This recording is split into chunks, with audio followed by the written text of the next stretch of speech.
Sentí una presencia fría y conspiradora detrás de mí. Descubrí que había un grupo secreto dentro de la empresa que planeaba mi caída. Grabé cada palabra de su reunión. Sin miedo, se la mostré al presidente. Lo que pasó después cambió el juego para siempre. Si alguna vez sentiste que conspiraban en tu contra y luchaste con inteligencia, dale like, suscríbete y comenta. Aquí conocerás cómo una grabación puede ser la llave para la justicia. Soy Diego, y durante años creí que el trabajo duro bastaba. Llegaba antes de que amaneciera, salía cuando la ciudad ya parecía un eco, y me aprendí de memoria el esqueleto de cada proceso crítico por una simple razón. Cuando entiendes cómo respira una empresa, puedes oler a distancia lo que no cuadra. Y un día, ese olor se volvió sofocante. Empezaron los gestos pequeños, reuniones donde mi silla quedaba accidentalmente sin invitación, informes que se recortaban justo en la parte que cuestionaba decisiones de gente con apellidos pesados, y esa clase de silencio incómodo que aparece cuando entras a una sala y alguien cambia de tema con una sonrisa demasiado rápida. Al principio pensé que era paranoia. Luego, entendí que el cuerpo no miente. Todo comenzó con un detalle menor. Un viernes, la impresora del piso 17, la del pasillo que casi nadie usa, escupió de pronto una hoja huérfana. Fui a recogerla por inercia. Era una agenda con 4 iniciales, un nombre de sala que yo no conocía, Sala Olivo, y una hora fuera de calendario, domingo, 8:30 de la mañana. Abajo, 3 palabras, alinear narrativa pública. Lo guardé en el bolsillo y seguí con mi día, pero la hoja se convirtió en una piedra. Esa misma tarde, la secretaria de un director al que rara vez veía me envió por error una invitación a una reunión que no existía. Asunto vacío, 3 destinatarios con rangos superiores, ubicación Sala Olivo. Me negué a creer en casualidades. La sospecha se hizo certeza cuando, al acercarme a esa sala el domingo, escuché el zumbido de voces que pronunciaba mi nombre con una seguridad que me heló la espalda. No soy ingenuo, pero tampoco imprudente. En mi país, grabar una conversación de la que eres parte es legal. Grabar conversaciones ajenas no siempre. Por eso me quedé fuera de la sala. Abrí la puerta en silencio y me planté en el umbral con una excusa perfecta. Había recibido una invitación errónea. Los 4 me clavaron miradas que podrían haber cortado vidrio. El director de operaciones sonrió con los labios, no con los ojos. Diego, esto es una reunión estratégica. No te corresponde. Tomé aire. Fingí disculpa y dije, entiendo. Cerré la puerta, pero no me fui. Con el corazón latiendo en el cuello, apoyé el teléfono contra el marco. Grabación en curso, apuntando a la rendija. Grabé la sombra de sus palabras durante 42 minutos exactos. Lo que escuché después, solo, en mi coche, fue la radiografía fría de una conspiración pequeña que intentaba parecer gran estrategia. Yo era, para ellos, un obstáculo. Hablaron de reducir mi visibilidad en comités críticos, de reubicar mis proyectos en manos más alineadas, de desacreditar mis hallazgos en la próxima auditoría de proveedor. El director de finanzas pronunció frases que aún hoy me suben el pulso. No podemos permitirnos que Diego abra otra caja de Pandora. Si hay que filtrar que su equipo se atrasó, se filtra. Si hay que sugerir que está sobrepasado, se sugiere. Punto. El jefe de asuntos corporativos se rió suave. Lo importante es la narrativa. El cuarto, cumplimiento, ironía máxima, dijo lo más peligroso. Esto muere aquí. En algún momento, tuve que elegir entre el miedo y el método. Elegí método. No fui a recursos humanos con un grito. Fui a la fuente que podía mover cimientos sin dejar fisuras, el presidente. Conseguir una reunión con él no es simple. Pilotear una con pruebas, menos. Pedí 5 minutos, por escrito. Adjunté 2 páginas con contexto, riesgo y solicitud. Ni una frase emocional. Me respondieron que podía verlo el martes a las 7:45 de la mañana, antes de su comité de dirección. A esa hora, la verdad no necesita corbata.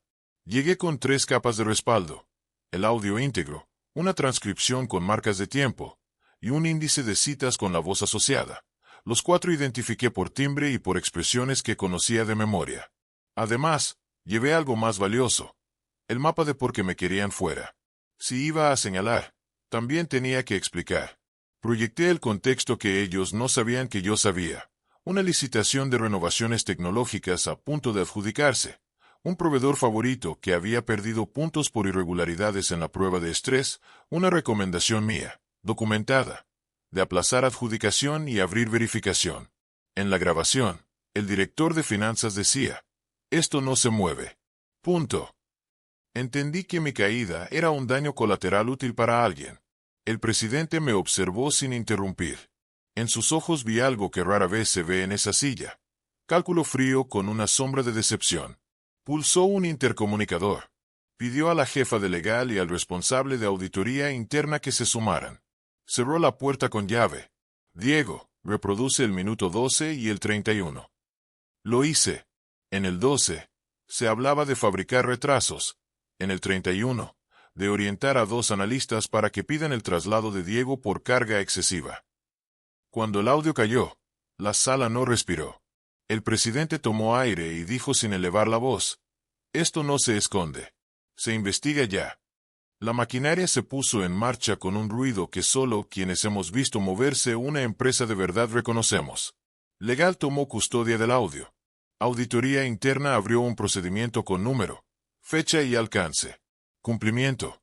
El de verdad, el que no estaba en la sala del domingo, pidió acceso a correos y calendarios. El presidente dio 2 órdenes claras: apartar preventivamente a los 4 de cualquier decisión sobre mi área y suspender la adjudicación de la licitación por 15 días para revisarla a fondo. Ese mismo día, mi nombre cambió su lugar, de objetivo silencioso a testigo protegido. No todo fue sencillo. Al día siguiente, los 4 enviaron, en bloque, una carta al presidente acusándome de violación de privacidad y conducta anticolaborativa. Sabían que, si lograban poner la grabación en terreno pantanoso, la discusión sería otra. Legal contestó con una línea. La empresa se reserva su criterio sobre legalidad. Se prioriza la integridad de los procesos. No solo eso, peritó el audio.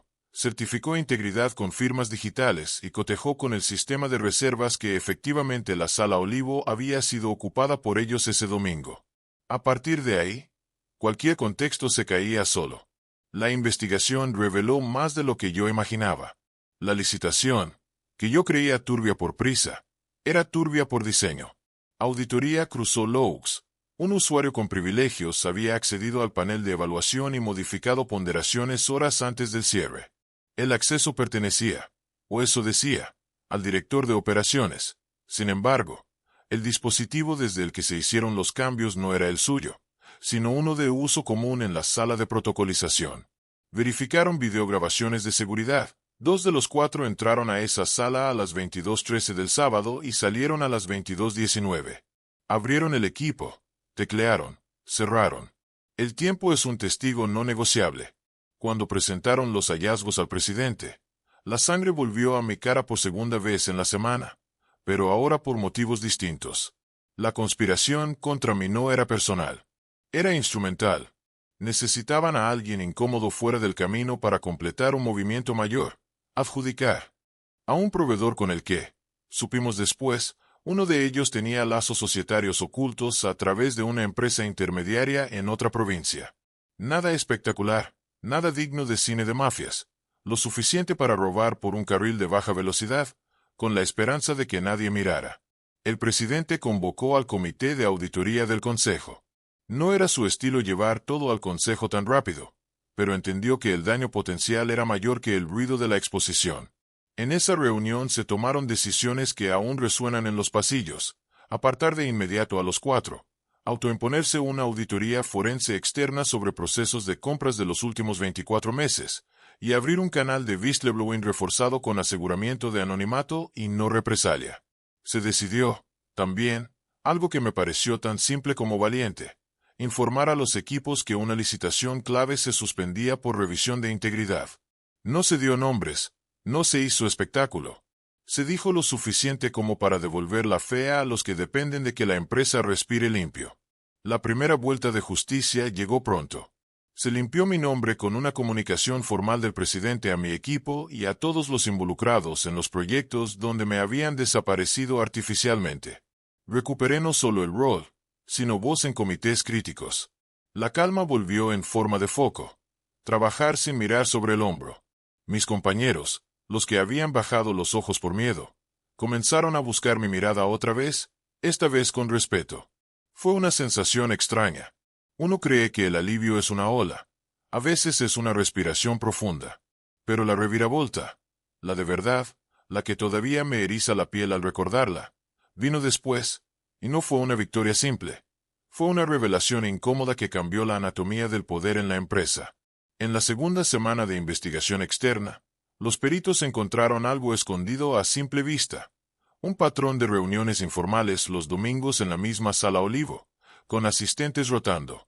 La conspiración que yo había grabado no era el primer capítulo. Era la temporada 3. Había una estructura de grupo de coordinación, que se reunía fuera de horarios y fuera de calendarios para alinear decisiones que luego se presentaban como inevitables. No era un club de villanos, era un comité en la sombra. La sorpresa mayor no fue su existencia, sino su padrinazgo. El presidente había asistido a 2 de esas reuniones el año anterior, cuando la pandemia nos empujó a decisiones rápidas. Él lo reconoció, sin rodeos, ante el Consejo. Permitió un mecanismo informal de coordinación en tiempos de crisis. Debía haberlo cerrado al primer síntoma de abuso. Es mi responsabilidad. Ese momento fue la grieta que nadie vio venir. El hombre que había disparado la investigación se puso, por un segundo, en el banquillo moral. Y en esa grieta se jugó el futuro. El Consejo tomó una decisión de manual de buen gobierno que pocas veces se ejecuta con limpieza. Creó un comité especial con consejeros independientes para evaluar el rol de la alta dirección en la tolerancia del grupo informal. El presidente, por propia iniciativa, se autoexcluyó de decisiones operativas durante 15 días. No se fue, no se escondió. Se sentó, simbólicamente, en la segunda fila. La empresa tembló, pero no se derrumbó. Y ese temblor sentó un precedente. Nadie está por encima del proceso, ni siquiera quien lo enciende. El comité especial concluyó que el presidente no había participado de maniobras corruptas, pero sí había permitido, por omisión, que un mecanismo de emergencia se perpetuara más allá de su justificación y fuera usado por otros para fines ilegítimos. La recomendación fue doble: sanción interna, recorte de variable, plan de corrección pública y reforma estructural. Se aprobó la creación de una oficina de integridad y decisiones críticas, independiente de todas las áreas operativas, con reporte directo al Consejo. Se estableció que cualquier comité informal quedaba prohibido. Toda coordinación transversal debía registrarse, documentarse y auditarse. Se definieron reglas de oro: documentación o no existe, 2 ojos y firma cruzada para decisiones sensibles, trazabilidad de decisiones clave, huella en cada cambio de ponderación que toque dinero o poder. A mí me temblaron las manos cuando el presidente me llamó a su despacho otra vez. No para agradecer, para ofrecerme dirigir la nueva oficina, al menos en su fase de diseño. No te pido lealtad, me dijo, te pido rigor. La frase me devolvió el respeto que creía perdido.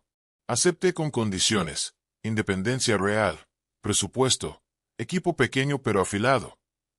Sobre todo, un compromiso público de que cualquiera que toque el proceso de integridad sin permiso lo hará a la vista.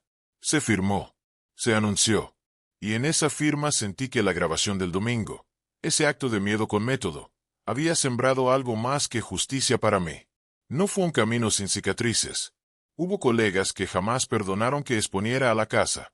Hubo otros que, por fin, se animaron a encender luces en rincones donde el polvo hacía años que tenía sus oficinas.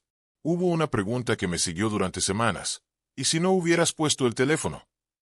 Tal vez hoy estaría en una mesa distinta, contando otra historia. O tal vez habría terminado por creer el relato que me escribieron otros. No lo sabré. Lo que sí sé es que no hay nada más peligroso que una conspiración mediocre envuelta en palabras grandilocuentes. La mediocridad no hace ruido, hace daño en silencio. Y el silencio es su arma favorita. Con el tiempo, la empresa aprendió a poner nombres donde antes ponía eufemismos. Grupo de coordinación dejó de ser un término inocuo y pasó a significar alerta. Alinear narrativa se convirtió en sinónimo de mostrar fundamentos o callar. Aprendimos, aprendieron, A discutir en la mesa correcta, con papeles que respiran, con decisiones que dejan rastro. Se implementó un registro público interno de reuniones críticas, asistentes, objetivo, resultado, próximos pasos. No para espiar, para recordar que la memoria es la mejor vacuna contra la impunidad blanda. A ti, que quizás estás escuchando esto con el corazón apretado porque sientes que hay sombras detrás de tu nombre, te diría algo simple y difícil. No dejes que te convenzan de que el problema eres tú por pedir rigor. No recurras a la exposición por espectáculo. Documenta. Busca la sala de luz. Y si un día la puerta de la oscuridad te llama, apóyate en el marco. Enciende el micrófono de tu método. Y graba lo que importa. No solo lo que dicen de ti, sino lo que intentan hacer con todos. Esa grabación me salvó el trabajo. Sí, pero lo más importante es que obligó a una empresa a mirarse al espejo sin maquillaje. La conspiración no desaparece de la noche a la mañana. Aprende formas nuevas. Por eso hace falta algo más que valor puntual. Hace falta estructura. La oficina de integridad que ayudé a construir no es una medalla. Es una puerta entreabierta para el próximo Diego, la próxima Laura, el próximo Javier que perciba el olor agrio de lo que no cuadra y se atreva a seguirlo hasta su fuente. ¿Alguna vez enfrentaste una conspiración y lograste salir adelante?